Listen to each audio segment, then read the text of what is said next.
우리에게 주신 말씀은 고린도후서 12장 1절부터 10절 말씀입니다.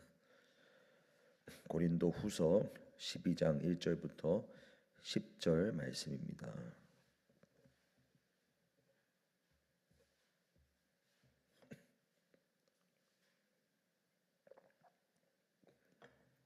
제가 봉독하겠습니다.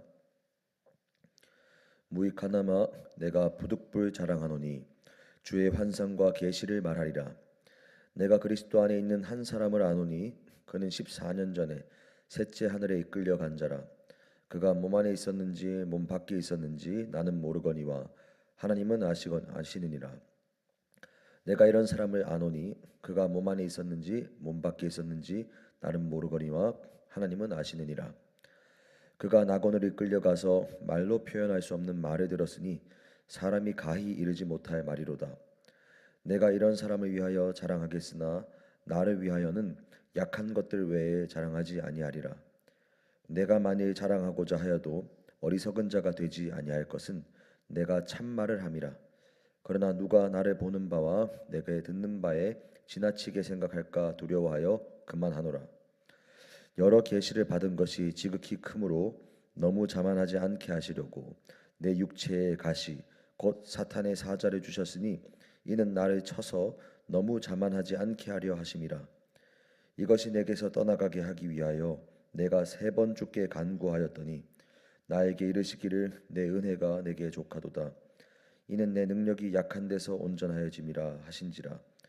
그러므로 도리어 크게 기뻐함으로 나의 여러 약한 것들에 대하여 자랑하리니 이는 그리스도의 능력이 내게 머물게 하려 함이라. 그러므로 내가 그리스도를 위하여 약한 것들과 능력과 궁핍과 박해와 곤고를 기뻐하노니 이는 내가 약한 그때의 강함이라. 아멘. 이제 고린도후서 말씀을 저희가 묵상하는 것도 이제 얼마 남지가 않았습니다.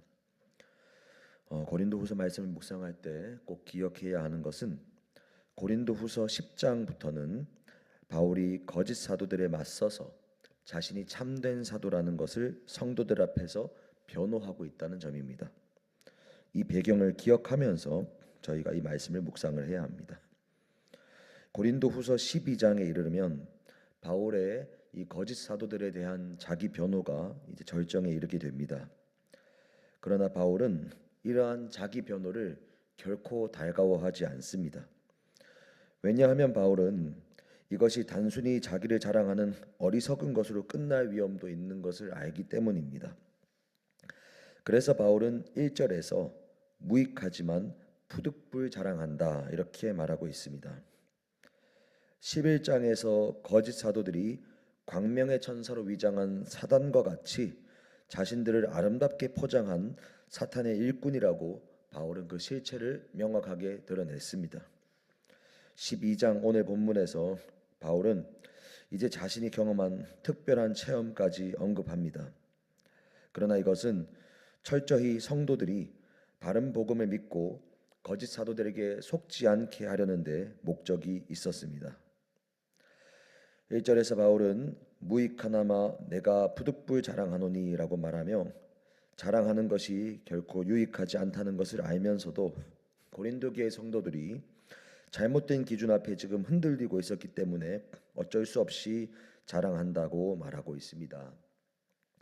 이미 우리는 앞장에서 본 것처럼 거짓 사도들은 자신들의 외적인 화려함, 자신들이 가지고 있는 것, 자신들의 능력 등을 자랑했습니다. 그러니 성도들의 눈이 그쪽으로 쏠릴 수밖에 없었고 바울은 그 잘못된 기준을 바로잡기 위해서 자신에게도 자신이 말할 만한 놀라운 체험이 있다는 것을 여기서 밝히고 있습니다. 2절에서 바울은 그리스도 안에 있는 한 사람을 소개합니다. 그 사람은 셋째 하늘에 이끌려 올라간 사람인데 이 사람은 바울 자신입니다. 여기서 흥미로운 점은 바울이 그 사람을 마치 다른 사람처럼 말한다는 것입니다. 자신의 체험임에도 불구하고 자신을 전면에 내세우지 않는 이 모습도 체험 자체를 자랑하려는 의도가 없다는 사실을 보여주고 있는 것입니다. 여기서 말하는 셋째 하늘은 곧 하나님께서 계시는 하늘, 낙원에 이끌려 갔다라는 의미입니다. 바울이 그곳에 이끌려 갔을 때 말로 표현할 수 없는 말을 들었다라고 말하고 있습니다. 이것은 분명히 하나님께서 바울에게 허락하신 놀라운 영적인 체험입니다.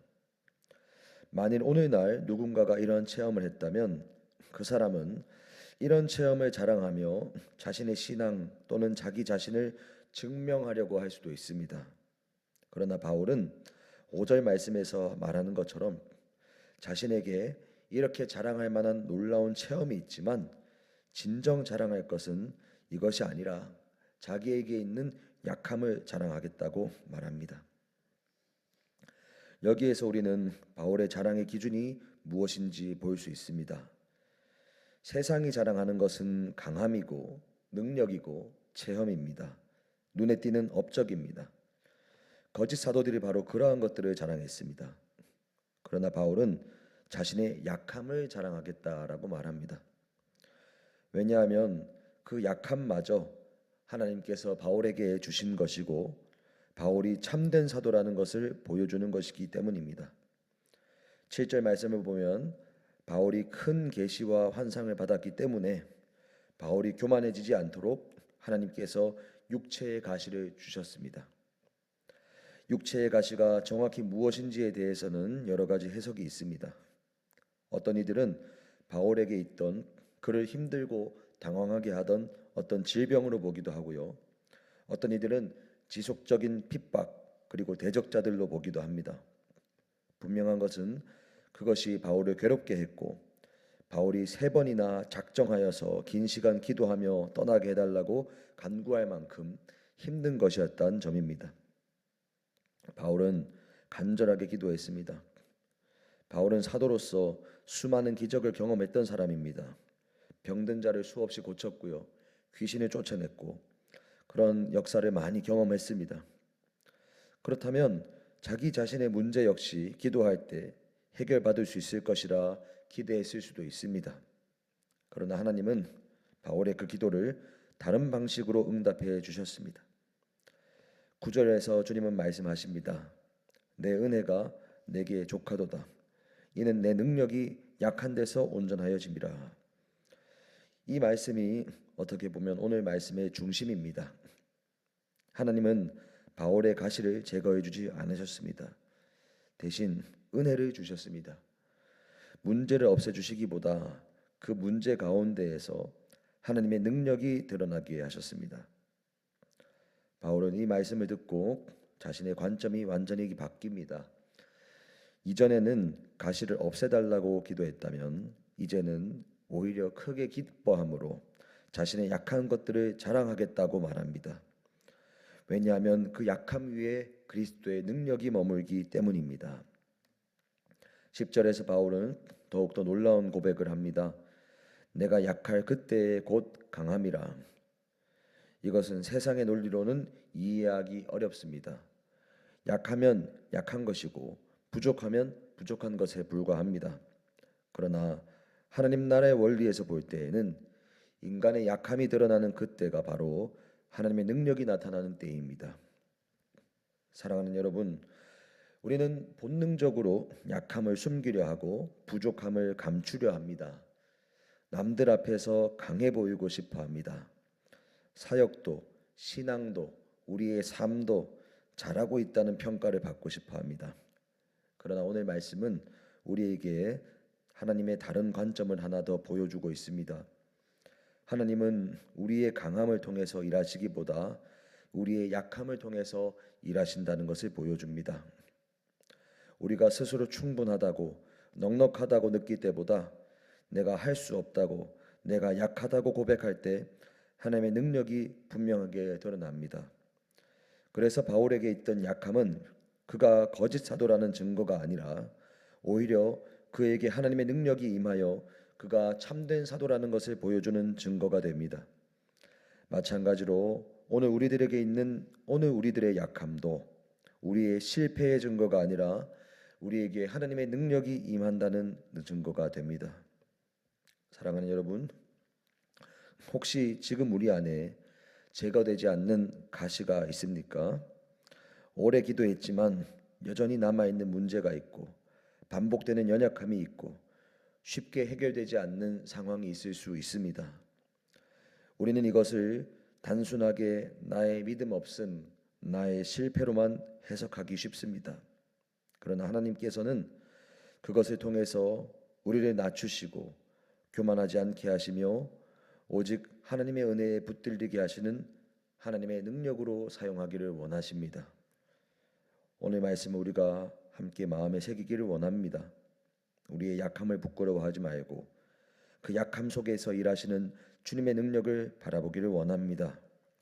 우리에게 있는 강함, 강한 겉모습, 우리의 능력, 우리의 화려함, 우리가 이 땅 가운데서 이룬 것 등을 자랑하는 삶이 아니라, 또는 그러한 것이 없다고 낙심하는 삶이 아니라 이미 우리에게 있는 하나님의 은혜를 자랑하는 삶이 되기를 축복합니다. 내가 약한 그때에 곧 강함이라 고백했던 바울처럼 우리의 연약함 위에 머무시는 예수 그리스도의 능력을 경험하는 저와 여러분 되시기를 예수님의 이름으로 축복합니다. 함께 기도하겠습니다. 하나님 아버지, 감사합니다. 아버지, 우리는 때로 너무나 외모에 치중하는 나머지 우리에게도 외적으로 드러내고 외적으로 은혜 받은 것처럼 보이는 것이 있을 때에는 기뻐하고 그렇지 못할 때에는 낙심할 때가 있습니다. 아버지, 그러나 오늘 말씀을 통해 보게 하신 것처럼 우리에게 있는 약함, 우리에게 있는 부족함도 하나님께서 사용하신다면 오히려 그 약함이 하나님의 능력과 강함을 드러내는 좋은 도구가 될 수 있다는 것을 믿습니다. 아버지 하나님, 우리가 약함 때문에 낙심하지 않게 하시고 또는 약함 때문에 좌절하지 않게 하시고 오히려 이러한 때 주님 앞에 더 기도하며 나아가 주님의 강하심 또한 주님의 은혜를 경험하는 우리 모두가 되게 하여 주옵소서. 그리하여 우리의 약함을 사용하시며 일하시는 하나님이 더 높이 드러나고 하나님이 영광 받으시며 그러한 우리를 통하여서 복음이 증거되는 역사를 허락하여 주옵소서. 감사드립니다. 예수님 이름으로 기도합니다. 아멘.